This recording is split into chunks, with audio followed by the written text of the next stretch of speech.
નમસ્કાર વિદ્યાર્થી મિત્રો, આપણે સ્વાધ્યાયનો 1.30મો દાખલો ગણીએ, જેની રકમ છે C12 એટલે કે કાર્બન પરમાણુ કે જેનું પરમાણુય દળ 12 છે. આપણે 3 સમસ્થાનિક ભણી ગયા છે કાર્બનના C12, C13 અને C14.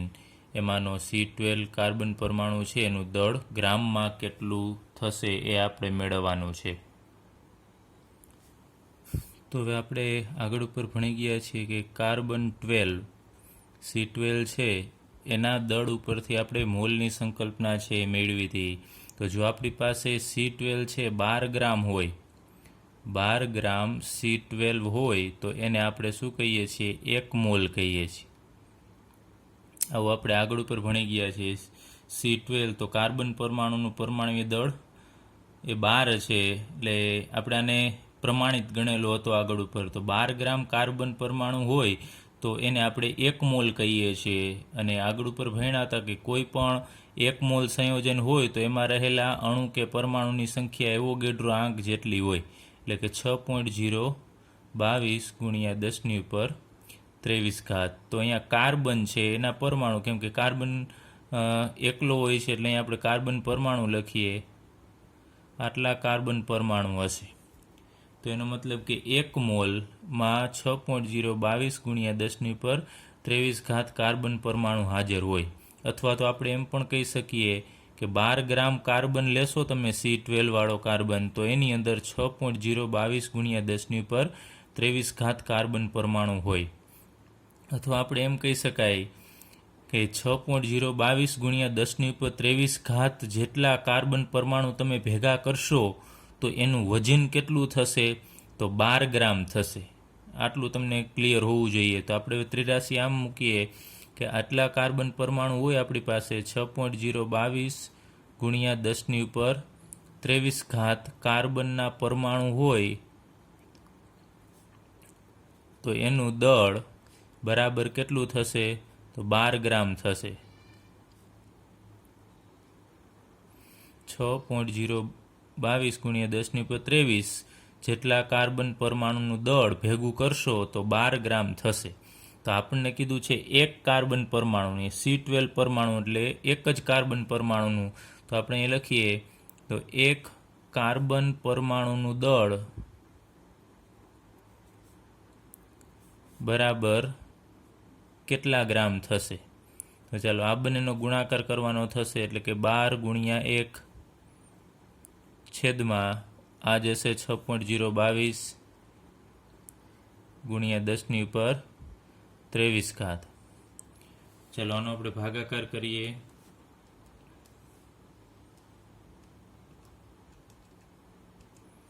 એટલે આપણને જવાબ મળે છે 1.9926 ગુણ્યા 10^23 છે ઉપર જશે તો -23 થશે અને એકમ આવશે ગ્રામ. તો અહીંયા આપણને મળે છે એક કાર્બન 12 પરમાણુ, અહીંયા આપણે લેશું C12 છે, C12 પરમાણુનું દળ આટલું મળે છે. એકલા કાર્બન પરમાણુનું દળ આટલું છે. હવે તમને ક્લિયર થવું જોઈએ કે અહીંયા 12 ગ્રામ શું છે, તો એવો 1 પછી 2 3 4 5 એ લેતા જવાના અને આટલી સંખ્યા તમારે કાર્બનની લેવાની, 6.022 ગુણ્યા 10^23. તો એ બધા જ કાર્બન પરમાણુ ભેગા કરશો તો એનું દળ કેટલું થશે? 12 ગ્રામ થશે. એટલે આપણે 83 મૂકી કે 12 ગ્રામ એટલે 1 મોલ. તો આટલા પરમાણુનું દળ 12 ગ્રામ, તો એક કાર્બન પરમાણુનું દળ કેટલું? એ મુજબ આપણે એની ગણતરી છે એ કરી શકીએ. હવે આપણે સ્વાધ્યાયનો દાખલો 1.31 ગણીએ, જેની રકમ છે કે નીચેની ગણતરીથી મળતા જવાબમાં કેટલા અર્થસૂચક અંક હશે એ આપણે કહેવાનું છે. માત્ર એ જ જવાબ આપવાનો છે કે આ બધી સંખ્યા છે એનો તમે ગુણાકાર ભાગાકાર જે કરશો ને સાદરૂપ આપશો તો એમાં જે જવાબ મળશે એમાં કેટલા અર્થસૂચક અંક હશે એ આપણે કહેવાનું છે. તો અહીંયા તમને ગુણાકાર ભાગાકાર આપેલા છે. ઉપર બધાનો ગુણાકાર છે અને નીચે ભાગાકાર છે. એટલે કે ગુણાકાર ભાગાકાર માટેના આપણે અર્થસૂચક અંક છે એની ગણતરી આગળ ઉપર ભણી ગયા છીએ આપણે. કે આના માટે આપણે શું જોયું હતું? ગુણાકાર માટે કે આ બધામાં થી તમારે અર્થસૂચક અંકની સંખ્યા ઓછી કેમાં છે એ જોવાનું છે. તો આમાં અર્થસૂચક અંક કેટલા છે એ જોવાનું, આમાં બધામાં અર્થસૂચક અંક જોવાના. એમાં ઓછા અર્થસૂચક અંક હોય આ બધામાંથી, એ ઓછા અર્થસૂચક અંક જેટલા અંક તમારે છે જવાબમાં લખવાના છે, એવું આપણે એક નિયમ આગળ ઉપર ભણી ગયા છીએ. તો સૌ પ્રથમ આપણે જોઈએ કે આ બધામાં પહેલાં તો આનું આપણે સાદરૂપ આપીએ. આ ત્રણેયનો તમારે ગુણાકાર કરવાનો છે. એનો જે જવાબ આવે એને ભાંગા તમારે 0.5785 કરવાનો છે. એટલે આનો જવાબ આપણને મળે છે 1.6485 એટલો મળે છે. આગળ ઉપર પણ આંકડા આવે છે પણ આપણે એ બધા લેતા નથી. હવે અહીંયા તમારે જોવાનું કે ફાઇનલ જે જવાબ લખીએ છીએ ને એમાં કેટલા અર્થસૂચક અંક હશે. તો એના માટે તમારા બધી વેલ્યુ છે જોવાની કે આ પહેલું જે અહીંયા રકમ જે સંખ્યા છે એમાં કેટલા અર્થસૂચક અંક છે. તો આ 2ની પહેલાં આગળ આવેલા એકેય 0 અર્થસૂચક નથી, એટલે 1, 2, 3 ને 4. તો અહીંયા ઉપર લખી નાખું છું, અહીંયા 4 અર્થસૂચક અંક છે. આમાં જુઓ છો તો બધા જ આ અર્થસૂચક અંક થશે 1, 2, 3, 4, 5.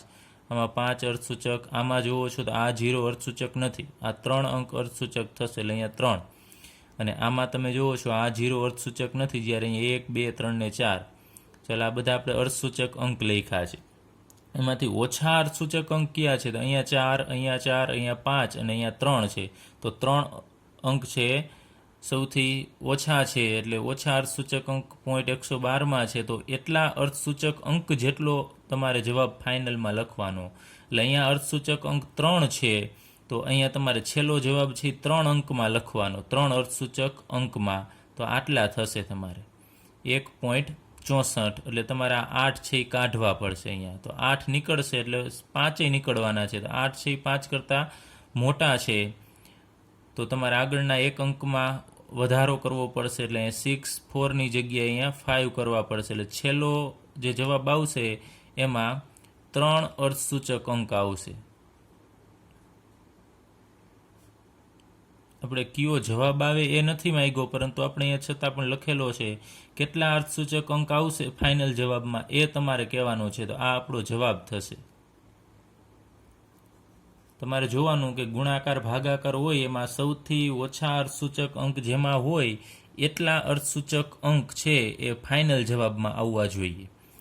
ચાલો ત્યારબાદ અહીંયા આપણે સરવાળો લઈએ. તો સરવાળામાં પણ આપણે નિયમ ભણી ગયા છીએ કે દશાંશ ચિહ્ન પછી જેમાં ઓછા અંક હોય, અહીંયા અંક જોવાનું છે. દશાંશ ચિહ્ન પછી જેમાં ઓછા અંક હોય એટલો તમારે જવાબ લખવાનો છે. તો અહીંયા દશાંશ ચિહ્ન પછી તમે જુઓ છો 4 છે, અહીંયા પણ દશાંશ ચિહ્ન પછી 4, અને અહીંયા પણ દશાંશ ચિહ્ન પછી 4 અંક છે. અર્થસૂચક અંક અહીંયા ધ્યાનમાં નથી લેવાના. અહીંયા પોઈન્ટ પછી 4 અંક, અહીંયા પણ પોઈન્ટ પછી 4, અહીંયા પોઈન્ટ પછી 4. તો 4થી વધારે જવાબ તો આવવો જોઈએ નહીં. તો તમે આનો સરવાળો કરવાની પણ કાંઈ જરૂર નથી. ડાયરેક્ટલી તમે જુઓ છો કે આ બધાની પાછળ દશાંશ ચિહ્ન પછી 4 અંક છે, તો તમારે જે છેલ્લો જવાબ આવશે એમાં અર્થસૂચક અંક 4 આવવા જોઈએ. એટલે 4 કરતાં વધારે તમે દર્શાવી શકો નહીં. છતાં આપણે આનો ચાલો સરવાળો કરીએ. એનો સરવાળો કરશું એટલે આપણને જવાબ મળે છે 0.8204. તો આના જે અંક છે ને આપણે ભણી ગયા છે કે દશાંશ ચિહ્ન પછી બધામાં 4 છે, 4 કરતાં વધુ દશાંશ ચિહ્ન પછી દર્શાવી શકાય નહીં. તો આમાં અર્થસૂચક અંક કેટલા છે આપણે જોવાનું છે. 1, 2, 3 ને 4 થશે. તો આમાં જવાબમાં 4 અર્થસૂચક અંક આવે.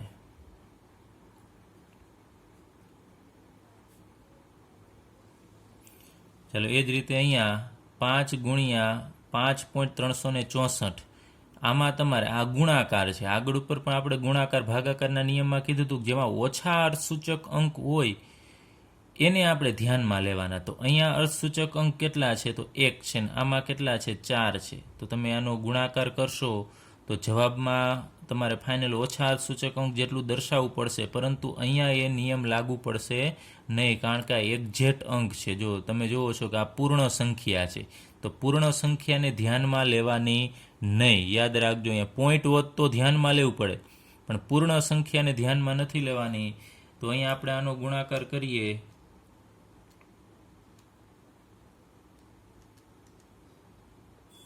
તો આપણને અહીંયા જવાબ મળે છે આ બંનેનો 26.82. તો આ છે એ પૂર્ણ સંખ્યા છે, આપણે એને કહી શકીએ એક્ઝેક્ટ અંક છે. અને આમાં અર્થસૂચક અંક કેટલા છે? અર્થસૂચક અંક એ તમે જુઓ છો 1, 2, 3 ને 4 છે. તો એક્ઝેક્ટ અંક છે એને આપણે ધ્યાનમાં લેવો નહીં.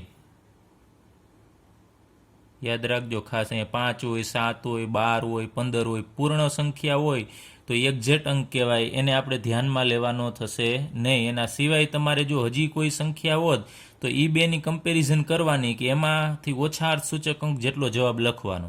તો અહીંયા એક્ઝેક્ટ અંક સિવાય તો એક જ સંખ્યા છે અને એમાં અર્થસૂચક અંક 4 છે. તો ફાઇનલ જવાબમાં પણ 4 અર્થસૂચક અંક આવશે. એટલે આનો જવાબ છે એમાં આપણે લખીએ કે 4 અર્થસૂચક અંક.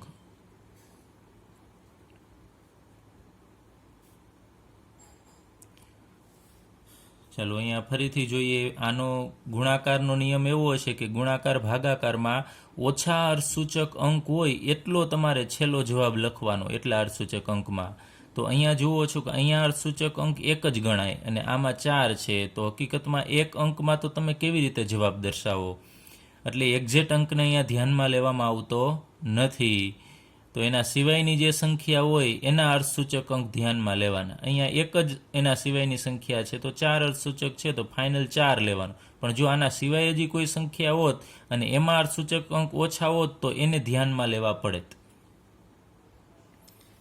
ચલો હવે આપણે સ્વાધ્યાયનો દાખલો 1.33 ગણીએ, જેની રકમ છે નીચેનામાંના દરેકમાં પરમાણુની સંખ્યા ગણવાની. એટલે અહીંયા આપણને 3 રકમ આપેલી છે, એમાં 3માં આપણે પરમાણુની સંખ્યા કેટલી છે એ મેળવી છે. તો આર્ગોનના આપણી પાસે 52 મોલ છે. તો 52 મોલ આર્ગોનની અંદર આર્ગોનના પરમાણુની સંખ્યા કેટલી? એ જ રીતે હિલિયમના 52 યુ આપેલા છે, યુનિફાઈડ માસ. એની અંદર હિલિયમના પરમાણુ કેટલા હશે? અને ત્યારબાદ આપેલું છે હિલિયમના 52 ગ્રામ. તો 52 ગ્રામ હિલિયમમાં પરમાણુ કેટલા હોય? તો અહીંયા તમે જુઓ છો આર્ગોન છે એ એકલો જ હોય, એટલે અહીંયા આર્ગોનનો પરમાણુ છે. અહીંયા હિલિયમ પણ એકલો જ છે, એટલે હિલિયમનો પરમાણુ, અને અહીંયા હિલિયમ એકલો છે એટલે એ પણ પરમાણુ છે. કારણ કે આ નિષ્ક્રિય વાયુ છે. હિલિયમ, આર્ગોન, નિયોન હોય તો એ ક્યારેય બીજા એના જ પરમાણુ સાથે જોડાતા નથી. આર્ગોનના મોલની સંખ્યા આપેલી છે 52 મોલ. તો હવે તમને ખ્યાલ છે, આપણે આગળ ઉપર ભણી ગયા છીએ કે 1 મોલ કોઈ પણ વસ્તુ હોય, માનો કે આપણી પાસે 1 મોલ આર્ગોન છે, તો 1 મોલમાં પરમાણુ કે અણુ કેટલા હોય? તો 6.022 ગુણ્યા 10^23 હોય આર્ગોનના પરમાણુ હોય. અહીંયા આર્ગોન એકલો છે એટલે પરમાણુ સ્વરૂપે તમારે પરમાણુ લખવાના, આર્ગોનના પરમાણુ. 1 મોલ આર્ગોન હોય તો એમાં 6.022 ગુણ્યા 10^23 આર્ગોનના પરમાણુ હશે. તો એવા આપણી પાસે 52 મોલ છે, તે 83 મૂકવાની. તો 52 મોલ આર્ગોનની અંદર કેટલા આર્ગોનના પરમાણુ હાજર હશે? એટલે અહીંયા તમારે 52 ગુણ્યા 6.022 ગુણ્યા 10^23. ચાલો આ બંનેનો ગુણાકાર કરીએ.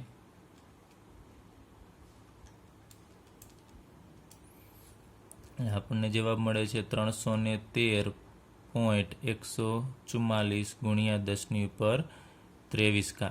હવે એક અંક પછી પોઈન્ટ આપણે લેવો છે એટલે 2 પોઈન્ટ આ બાજુ ખસશું, એટલે 3.144 ગુણ્યા 10. હવે આ બાજુ તમે જાઓ છો એટલે અહીંયા ઘાત છે, એમાં 23ની જગ્યાએ તમારે 2 અંક વધારી દેવાના, 25 થશે.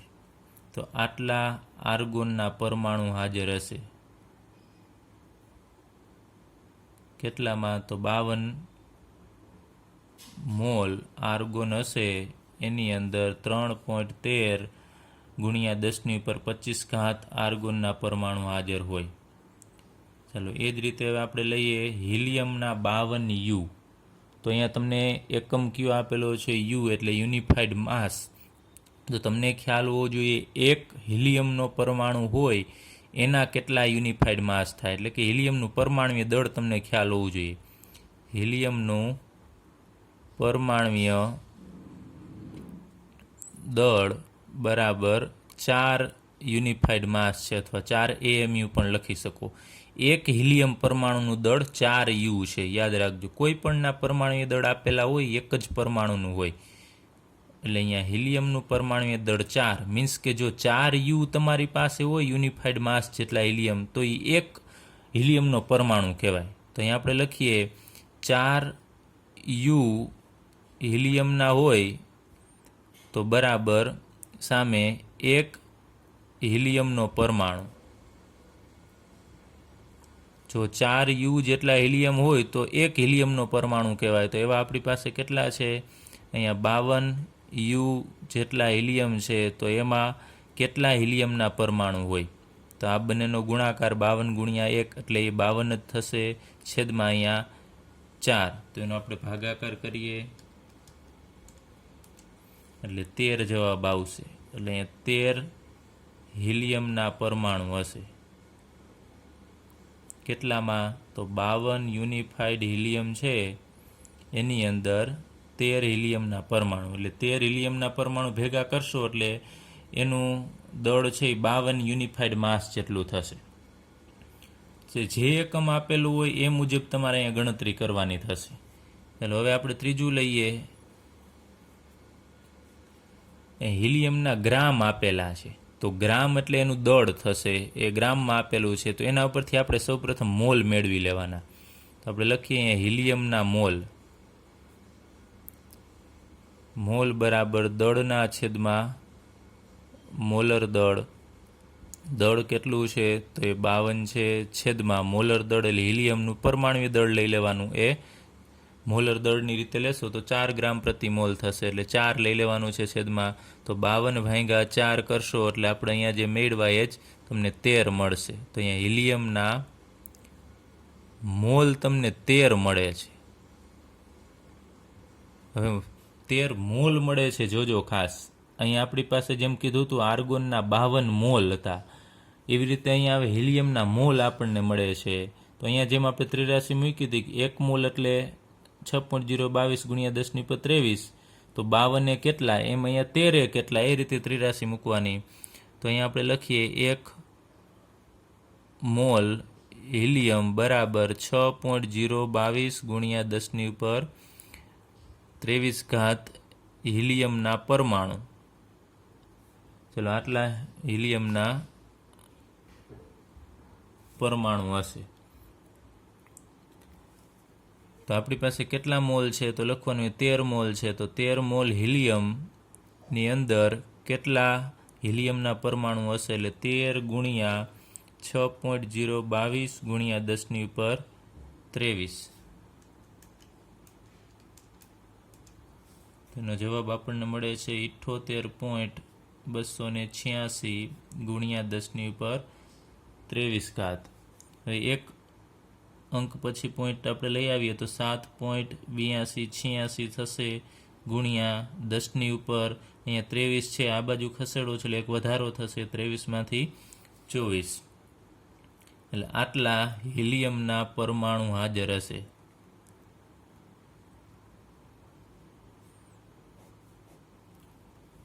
એટલે આપણી પાસે જો 52 ગ્રામ હિલિયમ હોય ને તો 7.8286 ગુણ્યા 10^24 હિલિયમના પરમાણુ. એટલે ખાસ એના એકમ ઉપરથી તમને ખ્યાલ આવવો જોઈએ કે આ બધી વસ્તુ આ તમને આ બંને સેમ લાગશે કે 52 U અને અહીંયા 52 ગ્રામ, પણ એકમ બદલી ગયો છે. અહીંયા યુનિફાઈડ માસ છે ને અહીંયા ગ્રામ છે. યુનિફાઈડ માસ આટલા 52 U એટલે માત્ર 13 હિલિયમના જ પરમાણુ થશે. જ્યારે અહીંયા તમે જુઓ છો કે એવોગેડ્રો આંક કરતાં પણ એ વધી જશે, એટલા હિલિયમના પરમાણુ હાજર હશે. એટલે એ જ રીતે તમને જ્યારે કોઈ પણ પરમાણુની સંખ્યા પૂછે તો તમારી પાસે મોલ હોવા જોઈએ. અહીંયા 4 U આપેલું છે અલગથી છે કે આ 4 U એટલે એક પરમાણુ થાય, તો આટલા U એ કેટલા.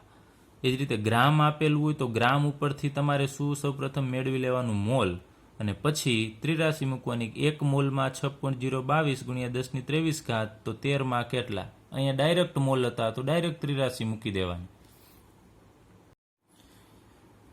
ચલો ત્યાર પછી આપણે લઈએ સ્વાધ્યાયનો દાખલો 1.34. એની રકમ આપણે જોઈએ. આ દાખલો ખાસ અહીંયા સમજજો, થોડો લેન્થી દાખલો છે. એક વેલ્ડિંગ કરવાનો બળતણ વાયુ કે જે કાર્બન અને હાઇડ્રોજન ધરાવે છે. વેલ્ડિંગ કરવા માટે જે બળતણ વાયુ વપરાય છે એની અંદર શું આવેલું છે? તો કાર્બન અને હાઇડ્રોજન જ આવેલા છે. પછી તેના થોડા પ્રમાણને એટલે થોડોક આ વાયુ છે એને ઓક્સિજનની હાજરીમાં બાળવાનો છે. તો બાળતા એમાંથી આપણને કાર્બન ડાયોક્સાઇડ 3.38 ગ્રામ અને 690 ગ્રામ પાણી આપે છે. અને અન્ય કોઈ નીપજ આપતું નથી. એટલે કે આ વાયુ જે છે બળતણ વાયુ કે જે કાર્બન અને હાઇડ્રોજન જ ધરાવે છે એને ઓક્સિજનની હાજરીમાં બાળશો એટલે કાર્બન ડાયોક્સાઇડ અને પાણી જ આપે છે. એના સિવાય કોઈ પણ પ્રકારની નીપજ આપતું નથી. તો આ વેલ્ડિંગ વાયુનું 10 લિટર કદ આપેલું છે. 10 લિટર કદ એસટીપી એટલે સ્ટાન્ડર્ડ ટેમ્પરેચર પ્રેશર કહેવાય એસટીપીને. તાપમાન 298 કેલ્વિન અને પ્રેશર 1 બાર દબાણ. 1 બાર દબાણ હોય 298 કેલ્વિન તાપમાન હોય ત્યારે 10 લિટર કદ આપ્યું છે. એ 10 લિટર કદનું વજન 11.6 ગ્રામ જેટલું દર્શાવે છે. એટલે વેલ્ડિંગ વાયુ છે એનું 10 કદ લેશો તો સ્ટાન્ડર્ડ ટેમ્પરેચર પ્રેશરે એનું દળ એ વાયુનું દળ 11.6 ગ્રામ છે. તો આપણે 3 વસ્તુ મેળવવાની છે. પ્રમાણ સૂચક સૂત્ર મેળવવાનું છે, એ વાયુનું મોલર દળ મેળવવાનું છે. આ બળતણ વાયુ છે એનું મોલર દળ કેટલું થશે એ, અને એનું આણ્વીય સૂત્ર મેળવવાનું છે. તો સૌ પ્રથમ આપણે થોડીક આ રકમ છે સમજવાનો પ્રયત્ન કરીએ. માનો કે આપણી પાસે અહીંયા એક આ કોઈ પણ વાયુ છે, આપણે આ રીતે દર્શાવીએ. આ વાયુ છે એ વાયુ બળતણ વાયુ છે વેલ્ડિંગ કરવાનો એ માત્ર કાર્બન અને હાઇડ્રોજન જ ધરાવે છે. એટલે એની અંદર માત્ર કાર્બન અને હાઇડ્રોજન જ છે. પછી એને આપણે સળગાવીએ છીએ એટલે કે ઓક્સિજનની હાજરીમાં દહન કરીએ છીએ, એટલે O2ની હાજરીમાં બાળતા. એટલે આ વાયુ છે એ આ બળતણ વાયુ છે એને આપણે ઓક્સિજનની હાજરીમાં દહન કરીએ છીએ ત્યારે એમાંથી શું ઉત્પન્ન થાય છે? તો આપણને કહે છે કાર્બન ડાયોક્સાઇડ, કેમ કે કાર્બન ઓક્સિજન સાથે જોડાઈને કાર્બન ડાયોક્સાઇડ આપશે અને હાઇડ્રોજન ઓક્સિજન સાથે જોડાઈ અને H2O પાણી આપે છે. તો અહીંયા તમે જુઓ છો CO2 અને H2O બને છે. આના સિવાય કોઈ નીપજ બનતી નથી, એટલે બીજું કોઈ હવે ઉત્પન્ન થતું નથી. એ વાયુને ઓક્સિજનની હાજરીમાં બાળશો એટલે માત્ર કાર્બન ડાયોક્સાઇડ અને પાણી જ બને છે. તો આપણે એનું પ્રમાણ સૂચક સૂત્ર, વાયુનું મોલર દળ અને આણ્વીય દળ ગણવાનું છે. તો પ્રમાણ સૂચક સૂત્ર અને આણ્વીય દળ ગણવું એ આપણે આગળ ઉપર ભણી ગયા છે. કોષ્ટક બનાવવું પડશે.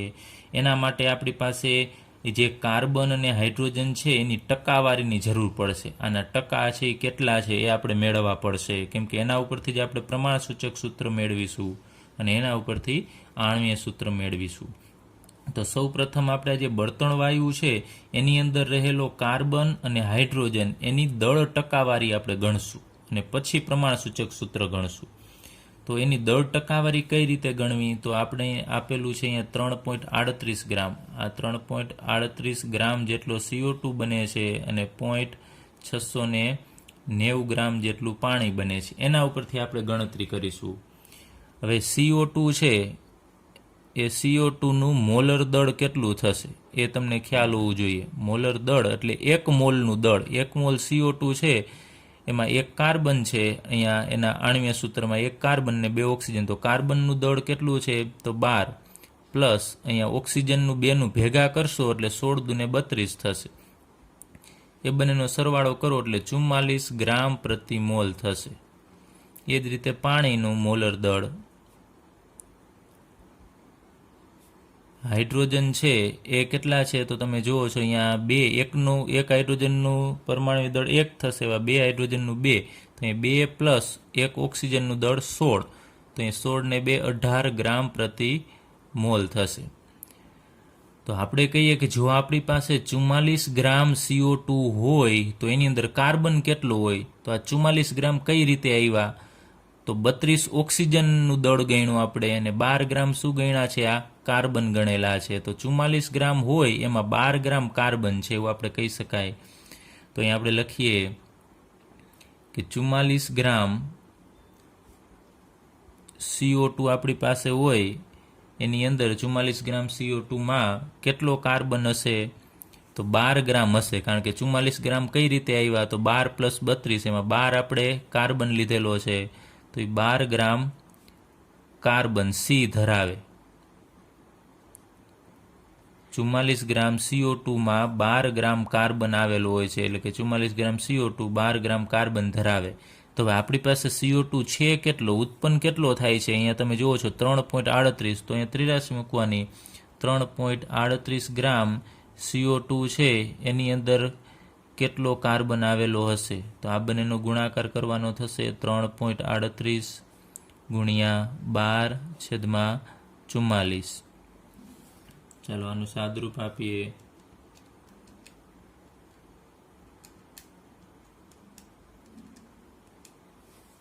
એટલે આપણને જવાબ મળે છે 0.9218.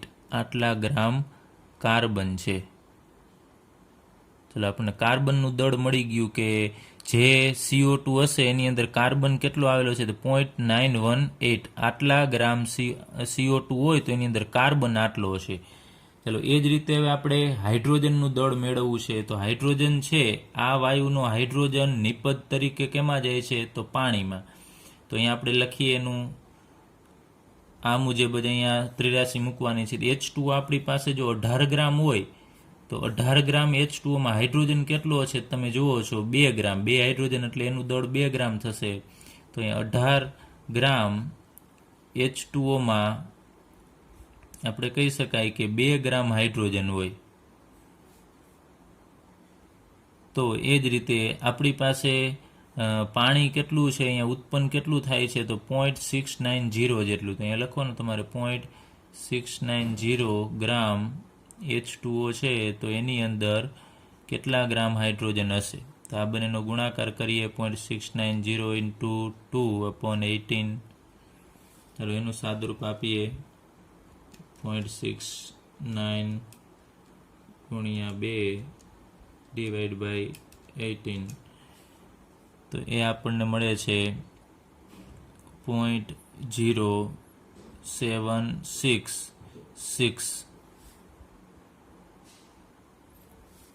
ચલો હજી અહીંયા પાછળ 666 આવે છે, તો આપણે અહીંયા 4 અંક લીધા છે. પોઈન્ટ પછી અહીંયા પણ આપણે 4 અંક લઈએ, 1 2 3 4. તો આને આપણે દૂર કરીએ તો અહીંયા 5 કરતાં મોટો છે, તો આગળ એક એડ થઈ જશે, એટલે 0.0767 ગ્રામ આવશે. આપણે રાઉન્ડ ઓફ સન્નિકટન કરીએ છીએ, તો આટલા ગ્રામ હાઇડ્રોજન હશે.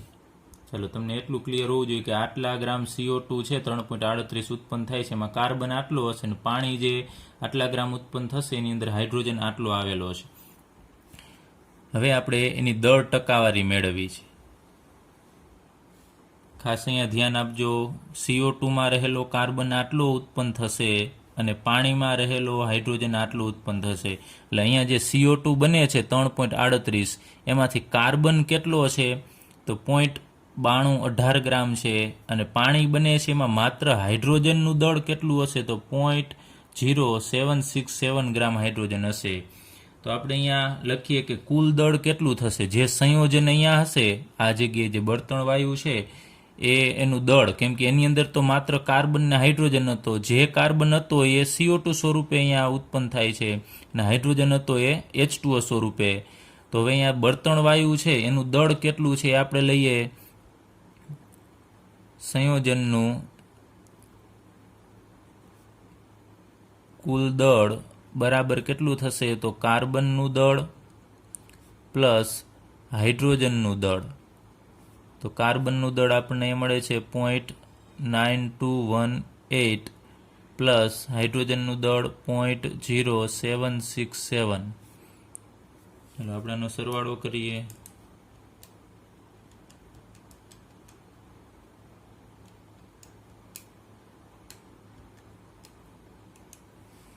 તો આપણને જવાબ મળે છે 0.9985 ગ્રામ. તો સંયોજનનું દળ આપેલું છે, સંયોજનનું કુલ દળ. એટલે આ સંયોજન એટલે કયું, તો બળતણ વાયુ અહીંયા કહે છે આપણને. જે શરૂઆતમાં જે વાયુ લીધેલો છે, વાયુનું દળ કેટલું હોય, 0.9985 હોય, તો એની અંદર આટલા ગ્રામ કાર્બન ને આટલા ગ્રામ હાઇડ્રોજન હશે. હવે આપણે ટકાવારી મેળવવી છે કાર્બનની. તો અહીંયા આપણે લખીએ કાર્બનની દળ ટકાવારી બરાબર ઉપર આવશે તમારે કાર્બનનું દળ છેદમાં અહીંયા જે તે સંયોજન હોય એ સંયોજનનું દળ ગુણ્યા 100. તે કાર્બનનું દળ કેટલું છે તો 0.9218 અપોન સંયોજનનું દળ આપણે અહીંયા મેળવું 0.9985 ઇન્ટુ 100.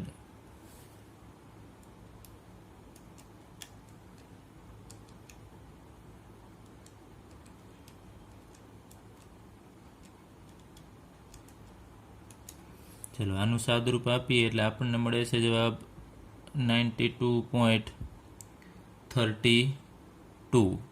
આટલા ટકા મળશે કાર્બનની દળ ટકાવારી. ચલો એ જ રીતે આપણે મેળવીએ હાઇડ્રોજનની દળ ટકાવારી.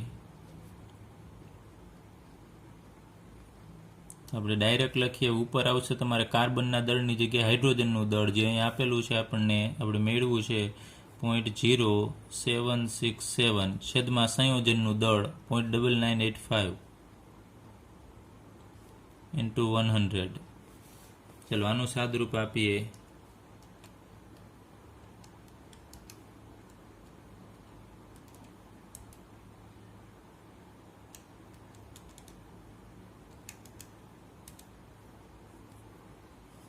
ચલો તો આપણને જવાબ ત્યાં મળે છે 7.68%. ચલો અહીંયા આ હાઇડ્રોજનની દળ ટકાવારી. ચલો હવે આપણે ટકાવારી મેળવી. આગળ ઉપર આપણે પ્રમાણસૂચક સૂત્ર અને આણ્વીય સૂત્ર મેળવવા માટે એનો જે દાખલા હતા એની અંદર આ દળ ટકાવારી જે આપેલી હતી અહીંયા એ રીતે નથી આપેલું, ડાયરેક્ટ નથી આપેલું, આડકતરી રીતે હતું. એના ઉપરથી આપણે આ ટકાવારી મેળવી. ફરીથી કઈ રીતે ટકાવારી મેળવી તો CO2 ઉત્પન્ન થતો હતો એમાં આપણે લખ્યું 44 ગ્રામ CO2 હોય એમાં 12 ગ્રામ કાર્બન હોય એના મોલર દળ ઉપરથી ખ્યાલ આવે. તો ઉત્પન્ન થાય છે 3.38 ગ્રામ CO2 તો એમાં કેટલો કાર્બન હોય એ મેળવું. એ જ રીતે પાણી ઉપરથી આપણે હાઇડ્રોજનનું દળ મેળવું. ત્યારબાદ આ કાર્બન અને હાઇડ્રોજન એ જે આ બળતણ વાયુ જે સંયોજન આપણે કીધું એનું દળ મેળવું, કુલ કાર્બનનું અને હાઇડ્રોજનનું દળ. ટકાવારી માટે કાર્બનના દળના છેદમાં સંયોજનનું દળ અને હાઇડ્રોજન માટે એ જે તે હાઇડ્રોજનનું દળ અહીંયા લઈ લેવાનું છેદમાં આ આખા સંયોજન એટલે કે સંયોજન એટલે અહીંયા બળતણ વાયુ એનું દળ છેદમાં લઈ અને સાદુરૂપ આપી દેવાનું થશે. હવે આપણે પ્રમાણસૂચક સૂત્ર મેળવવા માટે કોષ્ટક બનાવીએ. ચલો સૌપ્રથમ આપણે કોષ્ટક બનાવવા માટે અહીંયા તત્વ લખીએ છીએ. કયા તત્વ બળતણ વાયુની અંદર હાજર છે તો 2 તત્વ છે તમને કીધું છે કાર્બન અને હાઇડ્રોજન. તો અહીંયા લખવું પડશે કાર્બન અને હાઇડ્રોજન. ત્યારબાદ આપણે લખીએ છીએ એના દળ ટકાવારી અથવા તો પરમાણ્વીય દળ લખીએ છીએ. પરમાણ્વીય દળ એ કાર્બનનું 12 છે અને હાઇડ્રોજનનું 1. ત્યારબાદ દળ ટકાવારી લખીએ છીએ. ના દળ ટકા કેટલા છે તો કાર્બનના દળ ટકા છે 92.32 અને અહીંયા હાઇડ્રોજનના છે 7.68. એટલે હવે આપણે ટકા છે ને આપણે ગ્રામમાં જ લઈ લઈએ છીએ. તમને ખ્યાલ હોય તો આગળ ઉપર આપણે ભણી ગયા છે. આ ગ્રામ લેવાનું પરમાણ્વીય દળ એના ઉપરથી આપણે મોલ મેળવીએ છીએ. તો મોલ એટલે શું થશે દળના છેદમાં મોલર દળ. તો અહીંયા 92.32 અપોન 12 અને અહીંયા 7.68 અપોન 1. તો અહીંયા તમને આનો ભાગાકાર કરશો એટલે મોલ મળશે 7.69 અને અહીંયા તો 7.68 મળશે. તો આ મોલ મળ્યા આપણને. હવે શું કરીએ છીએ તમને ખ્યાલ છે આ બેમાંથી જે નાના મોલ હોય એને આપણે દરેક મોલને એના વડે આપણે ભાગીશું. એટલે અહીંયા નાના મોલ છે હાઇડ્રોજનના તો આ બંનેને આપણે હાઇડ્રોજનના મોલ વડે ભાગીશું. એટલે આપણે સાદો મોલનો ગુણોત્તર લખીએ.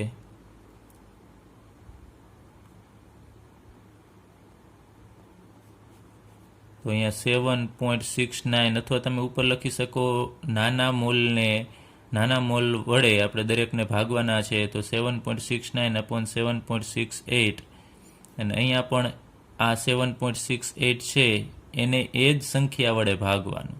એટલે કે આ બેમાંથી નાના મોલ હાઇડ્રોજનના છે તો આ બધા જ મોલને આપણે હાઇડ્રોજનના મોલ વડે ભાગવાના થશે. તો આનો તમે ભાગાકાર કરશો એટલે એપ્રોક્સિમેટલી આપણને અહીંયા 1 પોઈન્ટ થોડાક વધારે મળે છે, પણ એપ્રોક્સિમેટલી 1, અથવા તમે લખી શકો 7.69 અપોન 7.68. તો આપણને જવાબ એનો મળે છે 1.001, પણ એ આપણે 1 જ ગણીશું. ત્યારબાદ આનો જવાબ તો 1 જ આવવાનો છે. તો સાદો મોલનો ગુણોત્તર છે એ હવે આપણે અહીંયા નાની પૂર્ણાંક સંખ્યા જ અહીંયા મળી ગઈ છે. તો પછી તમે કદાચ અહીંયા ન લખો તો પણ ચાલે. જો અહીંયા અપૂર્ણાંક હોય તો તમારે પૂર્ણાંક લખવું પડે. હવે તમે ડાયરેક્ટલી અહીંયા પૂર્ણાંક સંખ્યા જ છે તેના ઉપરથી પ્રમાણસૂચક સૂત્ર છે એ બનાવી શકો છો તમે. ચલો, પ્રમાણ સૂચક સૂત્ર કાર્બનના અહીંયા છેલ્લે પૂર્ણ સંખ્યા કેટલી મળે છે? 1.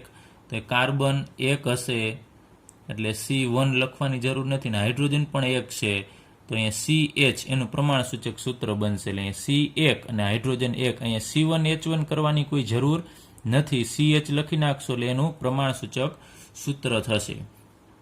હવે આપણે પ્રમાણસૂચક સૂત્ર પછી આપણે એનું દળની જરૂર પડશે. પ્રમાણસૂચક સૂત્ર દળની એ આપણે અહીંયા મેળવી જ લઈએ.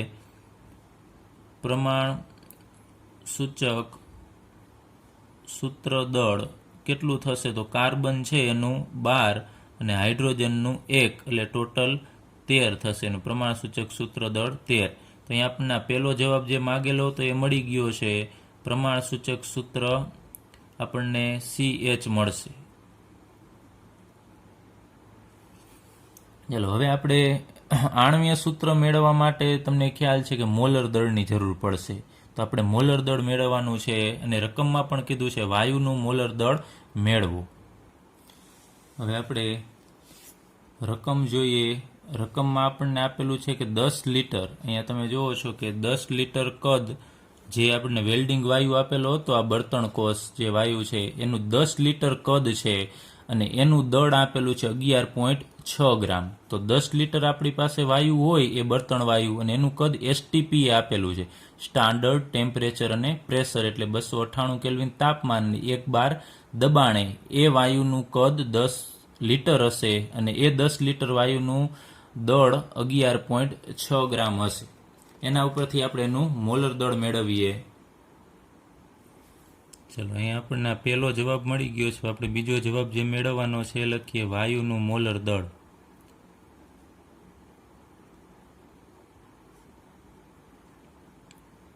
તો STP એટલે કે સ્ટાન્ડર્ડ ટેમ્પરેચર અને પ્રેશર, ત્યારે 1 મોલ વાયુ STP આ યાદ રાખજો.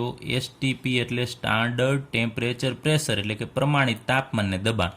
તાપમાન 298 કેલ્વિન રાખવાનું હોય છે STP એટલે કે એક પ્રમાણિત મીન્સ કે ફિક્સ, કે કોઈ પણ વાયુ છે એનું તમારે તાપમાન 298 રાખવાનું અને દબાણ 1 બાર રાખવાનું. એટલે એ અવસ્થાને STP અવસ્થા કહેશું.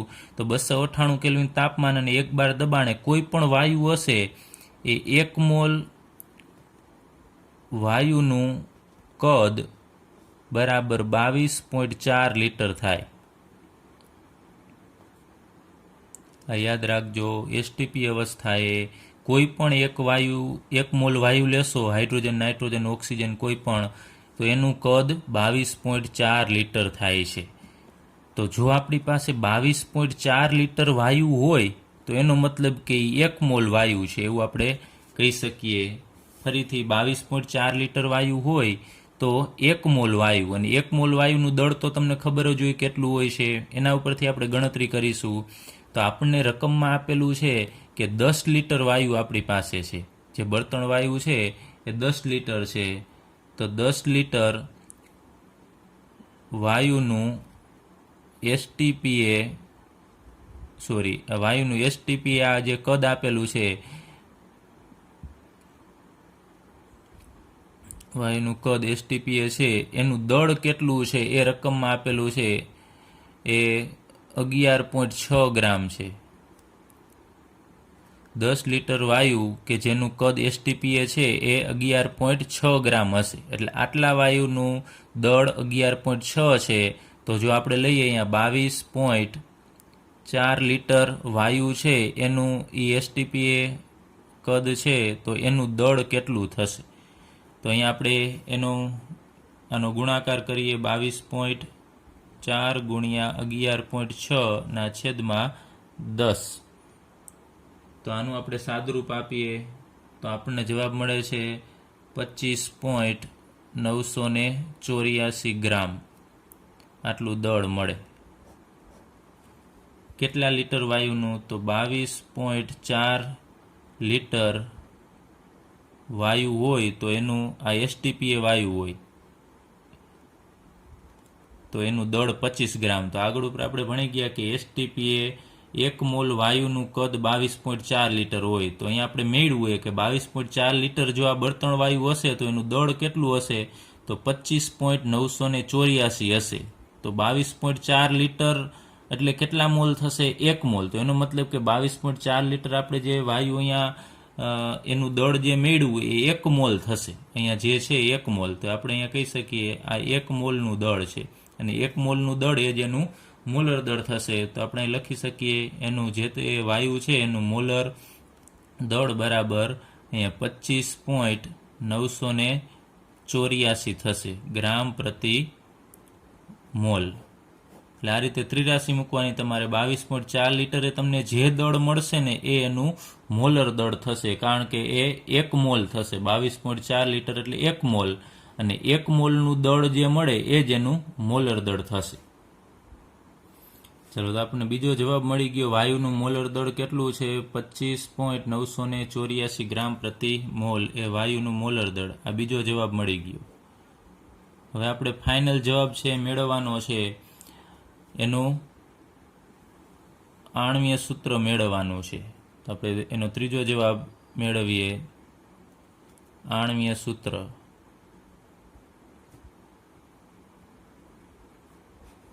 તો આણ્વીય સૂત્ર માટે આપણી પાસે એક સૂત્ર છે. આણ્વીય સૂત્ર બરાબર n ગુણ્યા પ્રમાણસૂચક સૂત્ર.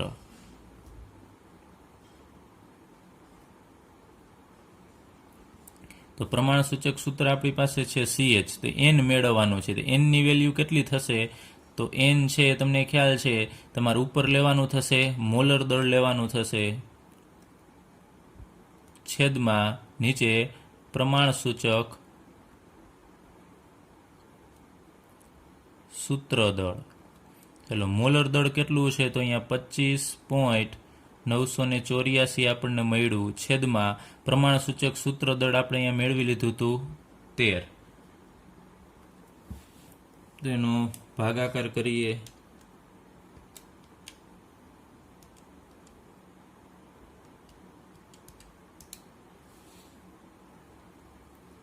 એટલે આપણને મળે છે 2.16 એનની વેલ્યુ. પણ એ આપણે એપ્રોક્સિમેટલી આ 2.16 છે, અહીંયા એક કાઢી નાખીએ એટલે આગળ કોઈ, કેમ કે 5 કરતાં મોટું નથી એટલે એપ્રોક્સિમેટલી આપણે 2 લેશું. એનની વેલ્યુ 2 મળે છે. તો અહીંયા 2 ગુણ્યા તમારે પ્રમાણસૂચક સૂત્ર શું છે? તો અહીંયા CH.